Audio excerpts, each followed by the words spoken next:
Entenderam a diferença?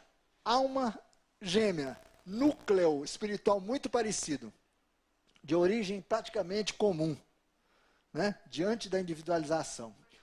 Chama gêmea, filhos espirituais, quando personalidades específicas desenvolvem uma linha existencial própria.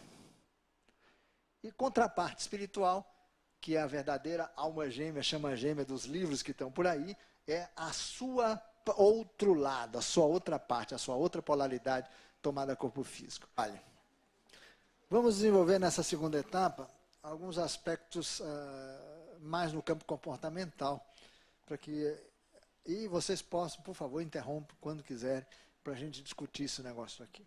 Né? Existem algumas características que a gente não pode sempre necessariamente generalizar, mas algumas coisas são muito certas. Né? Todos nós, afetivamente, carecemos da companhia, ou do companheiro ou da companheira, independentemente de polaridade sexual ou de sexualidade, não interessa. Todos nós buscamos, e isso faz parte da própria mecânica celeste da evolução. As criaturas se agrupam por afinidade de consciência, no sentido do reino, e também no campo dos indivíduos. Os indivíduos também buscam uma afinidade com a cidade, com o território, com as pessoas, com a comunidade, com a profissão, com tudo, né?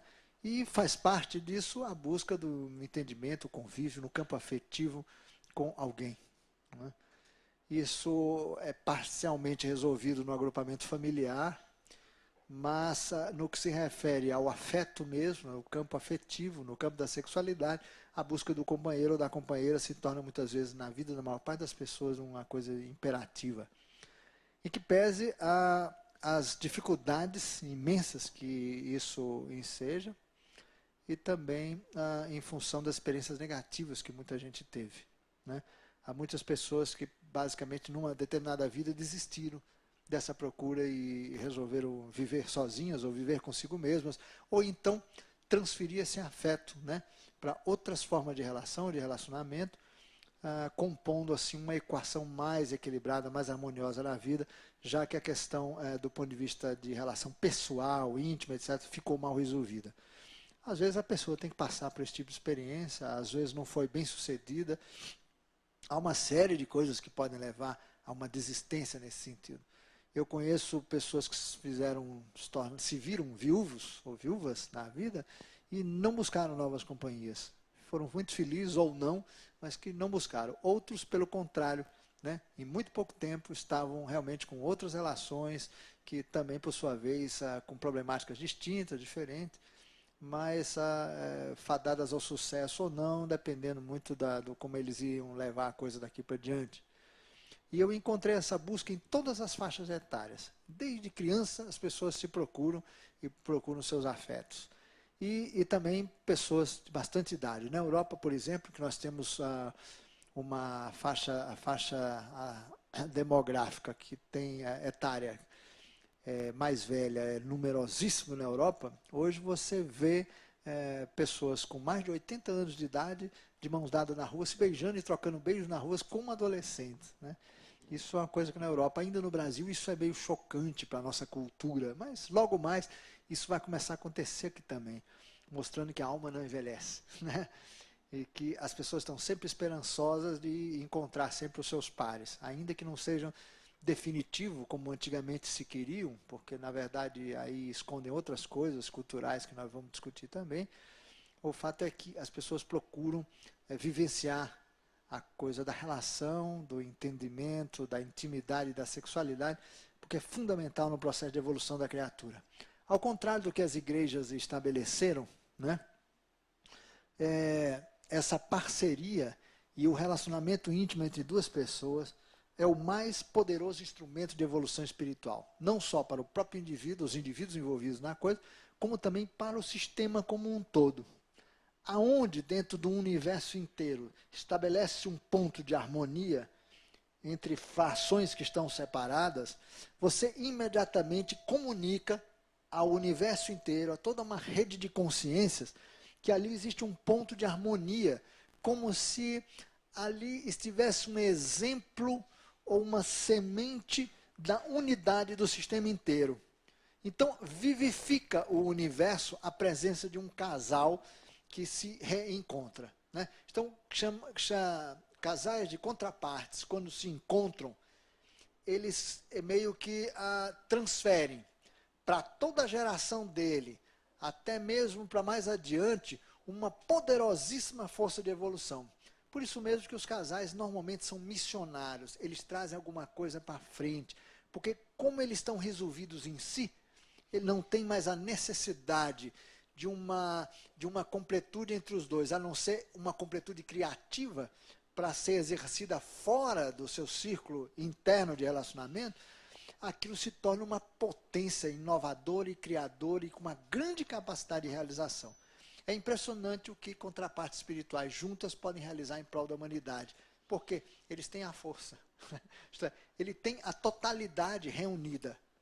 Agora, veja bem que interessante. Como eu estava dizendo, o que as igrejas temiam que o comum dos mortais descobrisse vamos repetir aquele. As igrejas tinham, antigamente, gente, o conhecimento iniciático, esotérico, que foi depois oculto e, por fim, em grande parte perdido. O que eu fiz na...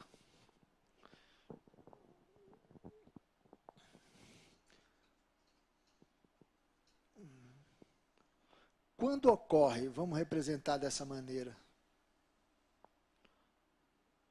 o intercurso sexual entre as partes, isto é, sejam elas contrapartes ou não, você restabelece uma união, isto é, restabelece uma unidade que foi segmentada, ainda que momentaneamente, ainda que durante simples exercício da relação sexual. E o que é interessante é que o feminino, vocês notam, é cosmicamente conectado. O masculino não é conectado. Vocês percebem que o masculino não é conectado? O masculino ainda está por viver essa conexão. Ele só pode conectar todo o futuro dele com o passado, isto é, com o ser dito real, na relação. Isso aqui é tântrico. O tantrismo escreve exatamente isso. É no intercurso sexual, uma sexualidade plena, sadia e feliz, que o casal estabelece, ainda que por um pouco tempo, a unidade, ou o Éden, porque isso aqui não chama Édena. Édena. Restabelece a unidade de consciência. Pode ser ínfimo, instante, ou talvez o instante do prazer, mas de qualquer forma é um momento em que restabelece essa unidade. Naquele instante, a criatura está transferindo para toda a sua linha existencial, não só o seu passado, mas também para o seu futuro, o seu nível ou estado presente de consciência. Tratando-se de contrapartes espirituais, mais verdadeiro é isso. Mas, de qualquer forma, a tradição iniciática mostra que as relações sexuais de profundo afeto, de harmonia, de alegria, de completude, de mútua consciência, de mútua entrega, essas relações permitem com que cada parte, mesmo não sendo um só, transfiram consciência para a sua existência. Vidas passadas são vividas nesse momento, assim também como programações de vidas futuras são estabelecidas nesse momento. Então, a relação tântrica, que é de comunhão harmoniosa e mais perfeita possível, no fundo, é uma maneira de nos programarmos existencialmente e de acelerarmos processos kármicos, a solução de processos ou demandas kármicas passadas. Isso, portanto, a relação é altamente iniciática, por isso foi condenada pelas hierarquias de poder que queriam controlar o indivíduo. Eles falavam, não a isso aqui. Tipo, permaneçam umas antas, porque dessa maneira são mais fáceis de controlar. Era bem esse o espírito da coisa. Tanto é verdade que hoje em dia já foi descoberto coisas absurdas, por exemplo, na história da igreja. Descobriram lugares construídos ocultamente, aonde aonde o clero exercia a sexualidade com mulheres trazidas de fora, numa linha pseudotântrica, visando a iniciação superior, embora isso não fosse parte da doutrina, era só para a cúpula. Só que não tinha nada de tântrico, pelo contrário, era bacanal mesmo. Por quê? Porque a relação tântrica não pode se dar sem consentimento. Aqui era um negócio. Essas mulheres eram trazidas de fora e nem conheciam, na verdade, as pessoas com quem iam se relacionar. Eles tentavam resgatar a iniciação atlântica das sociedades de fundo matriarcal, onde as mulheres sacerdotisas faziam a iniciação sexual da comunidade. Era um processo completamente diferente, mas eles tentavam de alguma maneira. Na fato, eles queriam suprir uma demanda puramente sexual, né, com essa desculpa de que, na verdade, estavam procurando a transcendentalidade tântrica. E proibindo, naturalmente, a todos os adeptos, porque isso era um perigo. Só eles tinham autoridade espiritual para fazer aquilo. Apesar de que sabiam que todo mundo fazia. Então, na verdade, isso foi descoberto, construções preparadas para esse tipo de coisa. Não só para o sexo exercido coletivamente, como exercido individualmente, casal por casal, e a própria exercício da homossexualidade como uma coisa do ponto de vista religioso, né? Então, isso tudo já foi descoberto, só que, claro, ninguém divulga isso, você só vai encontrar em alguma bibliografia muito especializada. O tantrismo, portanto, é o resgate desse conhecimento. Ele exige toda uma disciplina, uma prática, maneira específica de exercer a sexualidade e o afeto, para que se dê de uma maneira bastante completa esse tipo de fenômeno extraordinário. E outra coisa que é interessante, na sexualidade plena, mesmo, ou melhor, não sendo com o seu par, isto é, com a sua contraparte espiritual, é esse fato que mais aproxima você da sua própria contraparte. Por isso que os ETs falam muito. Ao viver uma relação, viva como se fosse com a sua contraparte, porque é dessa maneira que você dá passos consistentes no rumo dela. Nunca viva uma relação à força. Mesmo que você se engane, isso não resolve. Se você vive uma relação que você não é feliz, que você não há consentimento mútuo, quando a relação de intimidade é um sacrifício, é um dever, é isso, é aquilo, etc, etc, não é uma relação abençoada no sentido tântrico, né? Porque não se cumpre a principal função. Porque, ao contrário dos outros reinos, a sexualidade para o reino humano não tem nada a ver com procriação. É o único que é realmente a relação do prazer, é o afeto, é o carinho e o amor. A procriação é secundária na relação dentro do reino humano, que é diferente do reino animal. No reino animal, não. Ela é vital para a espécie. No reino humano, não é. Ele é uma consequência consciente. Basta dizer que, com a correção dos problemas que aquele nosso terceiro corpo de baixo, né, esse corpo aqui, Fidã, com a correção de Fidã, muitas coisas extraordinárias vão acontecer no campo da sexualidade. Melhor, no campo da procriação. Primeiro, as mulheres só vão ovular quando querem. Controle total. Os homens poderão ejacular com ou sem espermatozoides. E muitas vezes controlarão esse fato, como o moderno tantrismo já está trazendo para o Ocidente. A técnica do homem aprender a ter prazer, a ter orgasmo sem ejacular. Poucos homens conseguem isso, mas é um fenômeno extraordinário, porque aí o orgasmo masculino se equipara ao orgasmo feminino. O que tem o orgasmo masculino de pico de prazer, né, tem o orgasmo feminino na extensão do prazer. Então, quando o homem domina isso, ele passa a ter um orgasmo muito próximo do orgasmo feminino.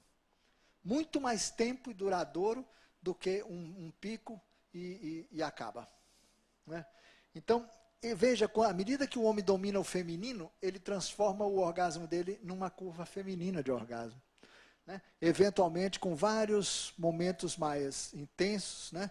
Então, esses gráficos todos estão sendo estudados hoje em dia, com muito critério pelo pessoal da área científica, de sexologia e essas coisas todas, mostrando que os homens que realmente conseguem ter prazer sem ejacular, eles estão transformando essa curva aqui em alguma coisa assim, bem mais suave, semelhante ao orgasmo feminino, podendo inclusive se repetir orgasmos sequenciados, como ocorre com a mulher. E eles também falam que na sociedade patriarcal machista, houve uma inversão completa disso daqui. Na antiguidade, as sociedades matriarcais reconheciam esse fato e entendiam que o homem só podia se comunicar com a divindade através da sua companheira. Por isso, as mulheres eram poder legislativos. Elas eram as sacerdotisas. Então, os planos e programas sociais, os projetos da comunidade, tudo, eram discutidos em conselhos mistos e desenvolvidos pelos conselhos masculinos. Depois eram submetidos ao elevado decisão das sacerdotisas, que eram quem exercia a mediunidade transcendente. Então, essa comunicação permitia a ela decidir de uma maneira sempre favorável ao coletivo, e não jogo de interesses, que o patriarcado transformou os governos, do modo geral, no mundo, os governos patriarcais, em apenas luta de interesses, né? As mulheres tendem a decidir muito mais com base em valores humanitários do que os homens, né? Por isso que dizem que se as mulheres governassem o mundo, não haveria criança abandonada, velho abandonado, fome, e é verdade isso, porque o princípio feminino não permite isso. Tanto é que os homens que desenvolveram esse princípio dentro deles, eles também já não admitem mais isso. E eles estão mudando o mundo por conta disso, porque o homem leva para o plano da ação, a mulher tem a percepção. E as mulheres estão indo no campo da ação porque estão desenvolvendo o masculino nelas. Elas tinham só a percepção, agora estão partindo para a ação. Veja aquele gráfico que nós fizemos anteriormente, né? Isso tudo são descobertas recentes, né? Descobertas recentes. No matriarcado, o tantrismo e o Kama Sutra ensinam, inclusive na relação sexual, a mulher sempre tem uma postura de coluna vertebral ereta. O machismo e o patriarcado transformou isso, deitou a mulher, porque na verdade o chamado coito moderno não passa de ser um estrupo delicado, em que a mulher fica por baixo. Quando, na verdade, o tantrismo ensina, e os ETs vêm confirmar essa teoria, de que a mulher deve sentar-se sobre o companheiro quando vai ter prazer. E é dessa maneira, com a coluna vertebral reta, em pé, é que ela se conecta, que ela comunga. E ela tem a capacidade da conexão, mas ela só conecta quando ela está penetrada. E é dessa maneira que estabelece a relação. Então, o homem conecta com a divindade através dela. Você vê que coisa, que foi tudo mudado. O patriarcado ensina isso totalmente diferente. Então, no fundo, as mulheres eram submetidas, inclusive pela força e pelo peso masculino, né? Se submetiam à relação sexual muitas vezes por força, né? Muitas vezes, como é comum até hoje, nem tem prazer na relação, né? Não deixam de ser violentadas de alguma maneira. Então, não se consagra esse tipo de coisa, essa comunhão. Não ocorre. Portanto, a maior parte da relação, como se processa hoje no Ocidente, não é tântrica. Não é nem Kama Sutra, que é uma coisa mais simples. Não é. Então tem que haver um resgate, os espaciais falam dessas coisas todas, né? Até para o resgate da própria contraparte espiritual, né? É importante nós considerarmos também, gente, o seguinte. Quando uma criatura, a parte positiva de uma criatura, de uma centelha, ela vai tomar lá embaixo um corpo masculino. Né? Ele expressa na matéria a mesma polaridade. O feminino vai expressar na matéria a polaridade feminina. Né? A relação heterossexual se estabelece, portanto, é igual aqui e aqui. Alguém pode perguntar para mim, Gonzaga, é possível que um ser masculino espiritualmente tome um corpo feminino? Sim. Tanto experimentalmente como karmicamente, até por decisão própria, como uma forma de experiência. Por exemplo, muitos homens hoje estão nascendo mulheres. Com que finalidade? Aprender o que as mulheres se submeteram até mesmo para o comportamento dele em vidas passadas, né?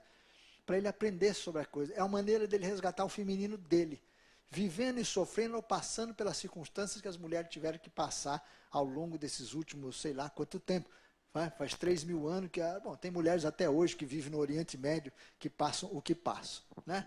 Pois bem, então pode haver a seguinte situação. Você tem aqui centelha masculina. Opa, aqui eu fiz um quadradinho, né? Centelha masculina tomando o corpo feminino, né? Então, uma outra centelha masculina que tome um corpo masculino, né? Veja que aqui nós temos uma... corpo feminino, um masculino tomando um corpo masculino. Que tipo de relação é essa daqui? Não, um corpo... Não, eu fiz uma atrapalhada aqui. Isso é quando você tem a seguinte situação. Você tem uma mulher, quer dizer, ela é feminino, ela externamente ela é uma mulher. Mas a centelha é masculina, né? Essa pessoa vai se interessar por quem? Por uma outra mulher cuja centelha está correta. É feminina. Por quê? Porque a atração se dá no plano espiritual, não no plano físico. Todo mundo acha que, na verdade, você olha, você fala 2 mulheres ou 2 homens juntos, né? No caso em que você tem um homem com a centelha, entre aspas, correta, masculina. Mas você pode ter um outro homem com a centelha trocada, né? Quer dizer, por uma experiência, qualquer um teve que ver assim. Veja, sexualmente eles são 2 homens, mas espiritualmente é um casal. Isso responde mais ou menos, pelo menos o que se sabe, mais ou menos 40%, 45% dos casos de homossexualidade, assumidas pelo menos. As outras já são desequilíbrios afetivos, emocionais, etc, etc, etc, que levam as pessoas a experiências homossexuais, e muitas delas, inclusive, muito mal resolvidas, né? Então, existe isso. O mundo hoje está cheio, repleto dessas situações, por necessidade kármica. Há muitas mulheres nascendo com corpo de homem e muitos homens nascendo com corpo de mulher, com finalidade justamente de suprir necessidades de evolução espiritual que estão mal resolvidas em função de passado, né? Em função do que se viveu daqui para trás, outras vidas, né? E você vê que só existe essa questão aqui no campo exatamente das contrapartes espirituais. Nos outros 2 níveis você não pode falar exatamente esse tipo de coisa, né? Mas enfim, vamos lá. Coisas ainda relativas às contrapartes espirituais. Nós falamos que as contrapartes, elas normalmente, quando uma está na matéria, né, funciona mais ou menos assim. Quando um desce na matéria, o outro desencarna. Essa é a regra. Isso, na maior parte das vezes, é o que acontece. Ou então, um nasce num continente, o outro também nasce na mesma época, mas no outro continente, e nunca vão se ver. Judiação, né? Agora, há casos em que as pessoas se encontram, eventualmente sentem alguma coisa, mas são dominadas pelo medo e pelo temor. Porque esse é um encontro de autoenfrentamento, gente. Alguém pode me perguntar, Gonzaga, o que a mulher vive como experiência transfere para o seu companheiro real? Gente, não transfere, é o mesmo ser. Eles 2 estão vivendo, embora aparentemente papéis distintos, civilizados. Às vezes estão num grupo étnico completamente diferente, em culturas diferentes. É o mesmo ser. Só que uma polaridade, por exemplo, está vivendo no Brasil e é flamenguista, e o outro está, por exemplo, sei lá, vivendo, é um aborígene na Austrália, sei lá o quê. São experiências completamente distintas, mas ambas as experiências estão convergindo para o mesmo ser. Diga, Lúcia. Olha, normalmente o reconhecimento é mais para enfrentamento no início. Por quê? Nós estamos hoje na humanidade, a nossa humanidade hoje, nós estamos numa etapa em que são raríssimos os casais de contraparte que se encontram e se reconhecem. Porque isso resulta numa missão. Entende? Hoje é mais comum nos encontrarmos com as chamadas almas gêmeas. São raros também os filhos espirituais de um mesmo ser, né? O chamada chama gêmea. Também é raro, né? Então, estão raro hoje as contrapartes, o encontro com contraparte e o encontro ou reconhecimento com as chamas gêmeas. Normalmente no nível de mestrados, seres de luz que estão fazendo trabalhos na Terra, guias, pessoas com missões específicas no campo espiritual, esses normalmente tendem a encontrar filhos do mesmo pai, portanto irmãos espirituais nesse sentido, né? Isso não é tão difícil. O que mais está acontecendo na Terra são esses encontros, almas gêmeas, isto é, almas que vibratoriamente, do ponto de vista espiritual, apresentam grande similaridade.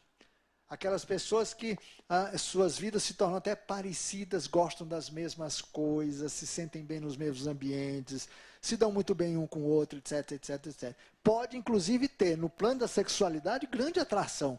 Porque, na verdade, ao contrário do que muita gente pensa, a atração, gente, é essencialmente um fenômeno ionádico, monádico, né? Só que a pessoa codifica depois em aspectos físicos de comportamento e às vezes até a tal da química da pele, né? Isso, na verdade, é uma codificação, é uma materialização de uma percepção que você tem e que é espiritual. Nós nos atraímos espiritualmente, né? Como nós temos uma tendência a atrair espiritualmente por pessoas que se assemelham fisicamente, a gente acaba estabelecendo uma relação, um padrão. Eu gosto de mulheres assim, assim, assado. Eu gosto de homens assado, assado, assim, assim. Tá?